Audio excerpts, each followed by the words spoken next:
அவங்க அட்வொகேட் சொன்னார். இப்போ என்ன பண்ணியிருக்காங்கன்னா, ஜார்க்கண்ட் ஸ்டேட்டில், ஜார்க்கண்ட் மாநிலத்தில் வக்கீலுங்களுக்கு, இது முக்கியமாக வக்கீலுங்களுக்கு, பொதுமக்களுக்கு இல்லை, வக்கீலுங்களுக்கு ஜூனியர், அதாவது இன்றைக்கி என்ரோல்மெண்ட் பண்ணுற பசங்களுக்கு, புதுசாக இன்றைக்கி லைசன்ஸ் எடுத்துகிட்டு வர பசங்களுக்கு, என்ரோல்மெண்ட் ஆன பசங்களுக்கு 30,000 பசங்களுக்கு 5,000 ஸ்டைஃபன் கொடுக்குறேன் மாதம். அப்புறம் இன்சூரன்ஸ் பாலிசி 5 லட்சம் வரைக்கும் இன்க்ரீஸ் பண்ணியிருக்காங்க.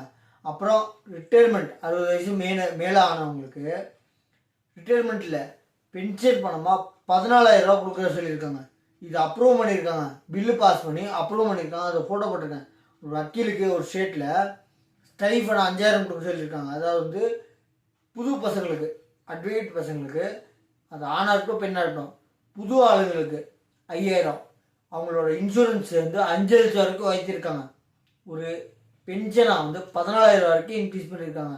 அவங்க ரிட்டையர்மெண்ட்டில் பென்ஷன் பணமாக 14,000, வயசான ஆளுங்களுக்கு, சீனியர் சிட்டிசனுக்கு பென்ஷனாக 14,000 கொடுக்க சொல்லி பில் பாஸ் பண்ணியிருக்காங்க. அதோட ஃபோட்டோ அப்ளை பண்ணிக்கு. தேங்க்யூ.